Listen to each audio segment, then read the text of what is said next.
Good day, scholars. Professor Reese here with another segment on African American history. This segment is about our history before slavery, and it speaks to our African kings, queens, warriors, and empires. The kings' kingdoms, or the kings started ruling their kingdoms around 200 BC, and with the queens, it was around 1400 BC. African history is the oldest history in the world, from Kemet to the present. These great leaders have shaped Africa and world history. So here we go. Our rich history before slavery. We'll start with our African kings, and the only reason we're going to start with them is because of the alphabet. K before Q. All right, here we go. Our first king, who we talked a little bit about last time, is Mansa Musa. We talked about Mansa and the fact that he was the wealthiest man in the world. Well, he was also a king. Mansa Musa was born in the year 1280, and he ruled for a period of 25 years between 1307 and 1332. Mansa Musa established Sankore University, the oldest learning institution in the world, in the city of Timbuktu. His empire extended over 400 cities. He owned several cities: Mali, Niger, Senegal, the Ivory Coast, as well as Guinea and Guinea-Bissau, to name a few. The source of his wealth was predominantly gold, salt, ivory. In order to build the mosque in Timbuktu, he recruited some of the most known architects in Africa. Now, we've picked these particular kings out because they seem to have contributed the most to some of the countries that they ruled. With Mansa Musa, he actually, very, very wise king in that he was a tradesman. I'm hoping you can see this. So, since his area of Mali was very rich in salt and gold, he started trading in all of these regions that are marked in red. The Sahara, of course, he was Timbuktu, Tahassa, all of these areas in red is where he traded, making himself even richer. Okay, we talked a little bit about this last week too.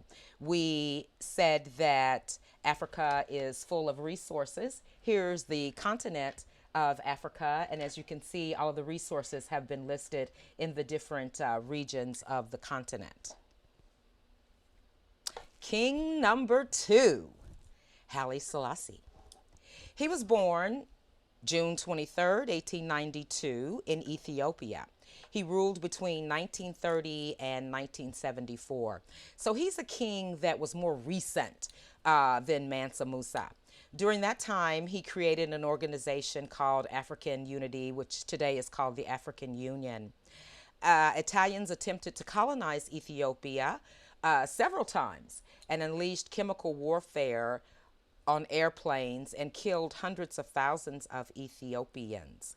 While defending his country at the League of Nations, Haile Selassie stated that he declared in the face of the whole world that the emperor, the government, and the people of Ethiopia will not bow down before force. Okay, king number 3, King Urier. He was the king of Benin for 33 years. He ruled from 1440 to 1473. The name Urier means the trouble has ceased. He ruled his empire with a wise hand. He was very brave, according to Nigerian oral tradition. He was a skillful doctor and warrior that helped expand the Benin Empire. Urier also encouraged art and music, dancing, and sculpting. One of the reasons Urier, or Oba Urier, made our top 3 list is because he was big on expansion. He took 102 cities and expanded it and brought it under his reign. And the word Oba means king. Oba Urier. Okay, next up, we have our queens of Africa. Queens. Look how majestic they look. Our first queen, and one of my favorites, is Queen Amina. She was also known as a warrior queen. She was born during the year 1533. She had royalty in her through the Haza kingdom and reigned as the leader from 1576 to 1610. She gained military training as one of the most main and known generals in her brother's military. Unfortunately, her brother died, so she became queen. With an army of the best, 20,000 soldiers and 1,000 cavalry troops in West Africa, she advanced to conquer hundreds of thousands of miles of territory, even creating walls surrounding major cities in her kingdom. She still today is celebrated by the Hausa people with traditional songs such as Amina, daughter of Nakata, a woman as capable as a man. I like that. A woman as capable as a man to lead men to war. Of course, there's also a lot of folklore and stories about Queen Amina. Queen Nefertiti, queen number 2. Nefertiti, it is thought, is the daughter of a pharaoh of ancient Egypt's 18th dynasty. She was a queen, part of the kingdom of Kemet, in modern-day Egypt. Along with her husband Pharaoh Akhenaten, they remodeled the Egyptian religion by changing it from a polytheistic system by mainly worshiping the sun god Aten. They also changed the capital of the Egyptian empire to the city of Amarna. Nefertiti is most notably known for her beauty. The name Nefertiti means a beautiful woman has come. I find this very interesting. With the kings and the queens, they usually reigned independently.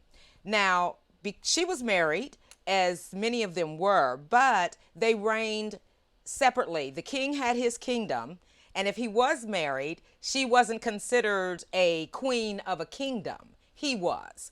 So with these ladies, I think it's fantastic and awesome that they ruled independently and they were actually queens without necessarily having a king.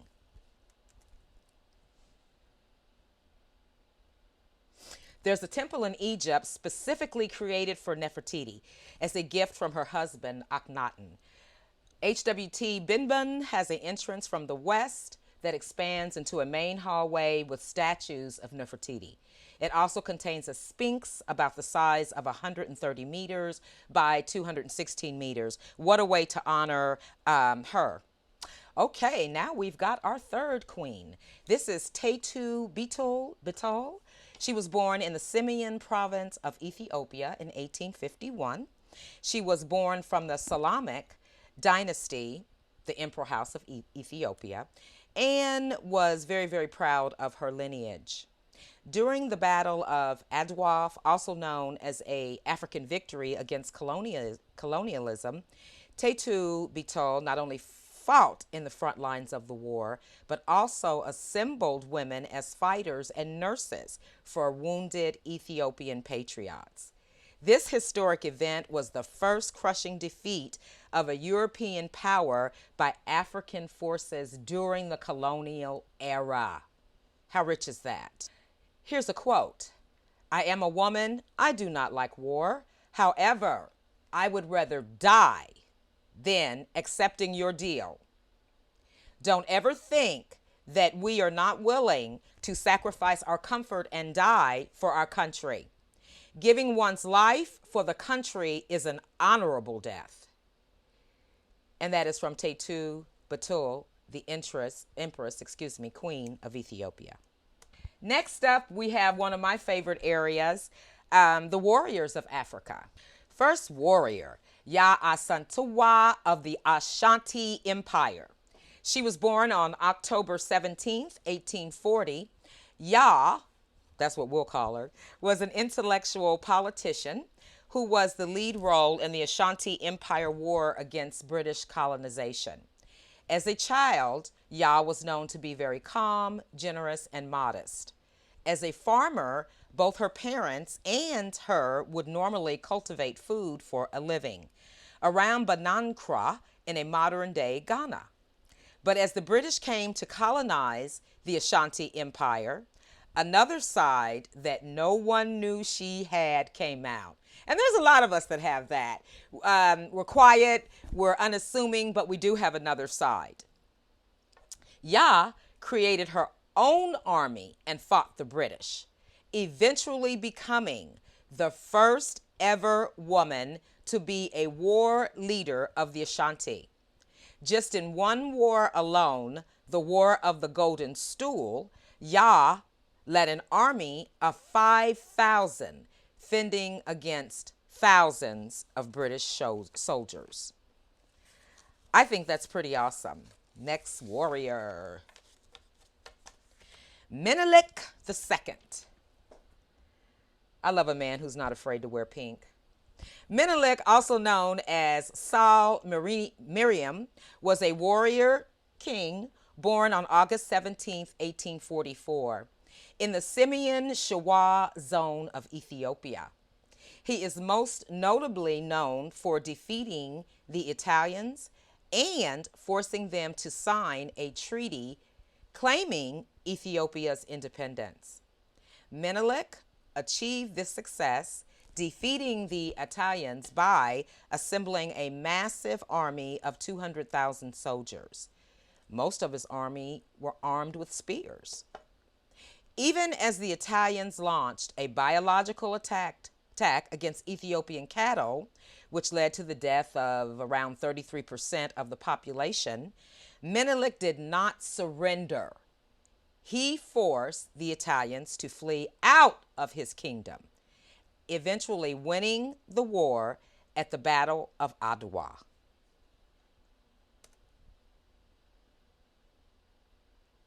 Our next warrior, she was something else.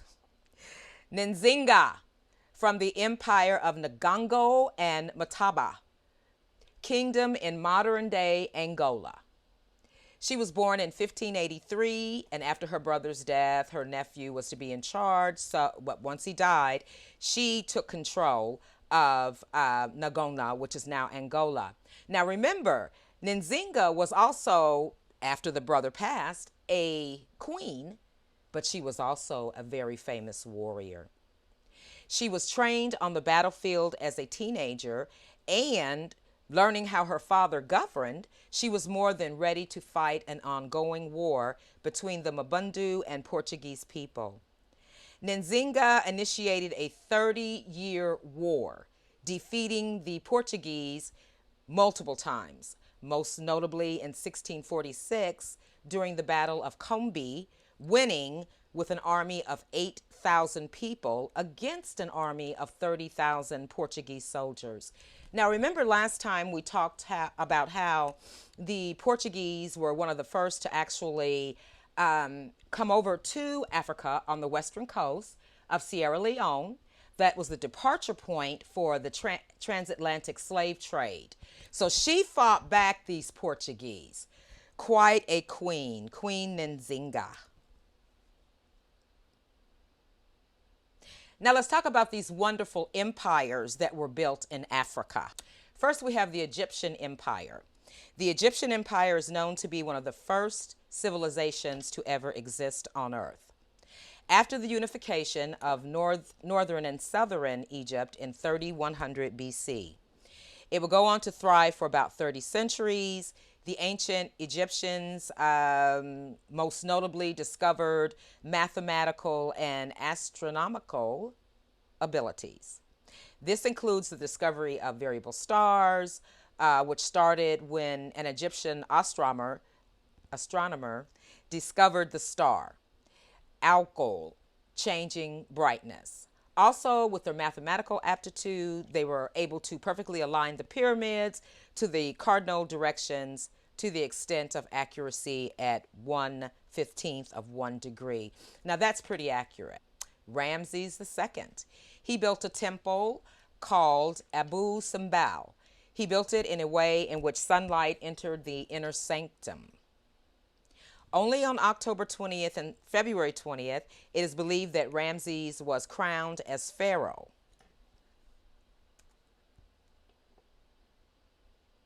And these temples are just beautiful. The Kingdom of Zimbabwe. The Kingdom of Zimbabwe is located in southeastern Africa. It was a medieval empire controlled by the Shona and Karenga people as far back as 600 AD.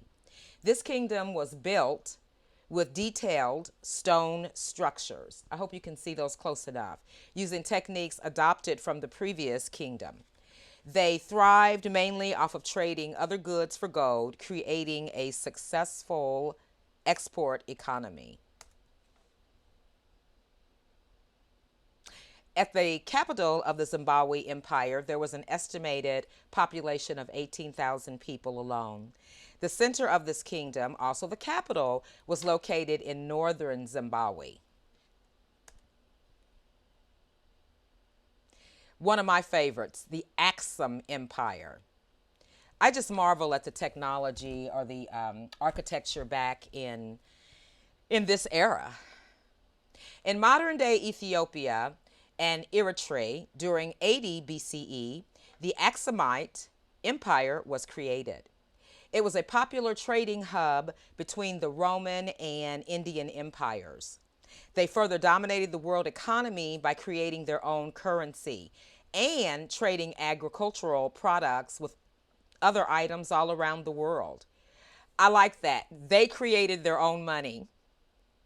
More notably, the Axam people created their own language, their own alphabet called Ge'ez that is still used today. Additionally, very large obelisks were created to praise the emperors and warriors of Axam.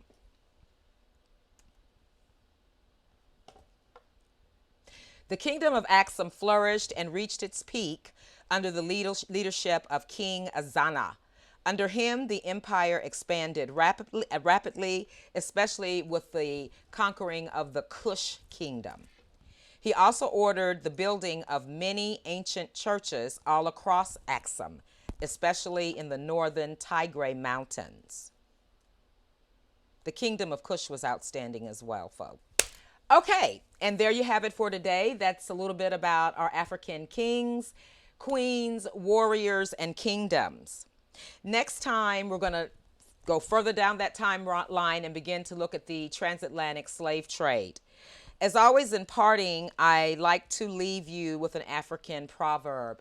The proverb for today is, without knowledge, there is the darkest night. Without knowledge, there is the darkest night. I want to thank you all for joining me, Professor Reese, African American History. Have an awesome day. Thank you.